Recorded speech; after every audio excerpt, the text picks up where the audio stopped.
भोकरदान तालुक्यातील धावडा येथे आज दिनांक 6 डिसेंबर रोजी भारतरत्न महामानव डॉक्टर बाबासाहेब आंबेडकर यांच्या महापरिनिर्वाण दिनानिमित्त त्यांच्या पुतळ्यास पुष्पहार अर्पण करून अभिवादन करण्यात आलं।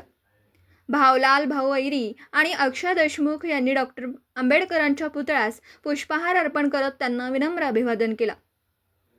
यावेळी डॉक्टर बाबासाहेब आंबेडकरांच्या महान कार्याची व विचारांची मांडणी जनसेवक मोतीलाल भावलाल वैरी आणि दिनेश भाऊ देवकर यांनी केली। कार्यक्रमाचे सूत्रसंचालन संतोष शंकर इंगळे यांनी उत्तमरित्या पार पाडलं। कार्यक्रमास धावडा व परिसरातील सर्व समाज बांधव मोठ्या संख्येने उपस्थित होते।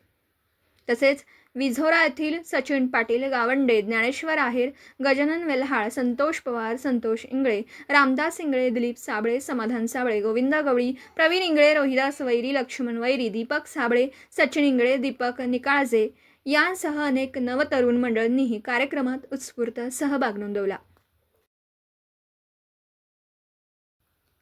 व्हिडिओ रिपोर्टर मजहर पठाण, KTV न्यूज, भोकरदन। आपल्या परिसरातील बातम्या आमच्यापर्यंत पोहोचवण्यासाठी स्क्रीनवर दिलेल्या क्रमांकावर संपर्क साधू शकता। दूरध्वनी क्रमांक 9833235011। त्याचप्रमाणे अधिक माहितीसाठी स्क्रीनवर दिलेल्या KTV न्यूजच्या ईमेल ID वर देखील संपर्क करता येईल।